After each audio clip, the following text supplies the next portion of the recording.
OPS அரசியல் வாழ்க்கை என்ன ஆகப் போகிறது? இந்த விவாதம் பட்டி தொட்டிகளெல்லாம் இந்த விவாதம் நடந்து கொண்டிருக்கிறது.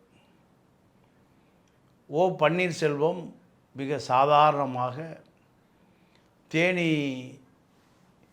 அரசியலிலிருந்து ஒரு மிக சாதாரணமான ஒரு கிளை செயலாளரில் வாழ்க்கையை ஆரம்பித்து அதிமுக அரசியலில் உச்சம் தொட்ட ஒரு மனிதன்.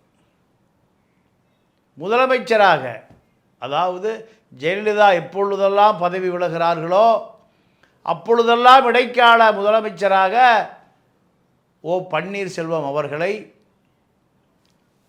பதவியிலே நாற்காலியிலே அமர்த்தி அழகு பார்த்தார் ஜெயலலிதா. இந்த விசுவாசத்திற்காக ஓபிஎஸ் ஜெயலலிதாவினுடைய முதலமைச்சர் நாற்காலியில் அமரவே இல்லை.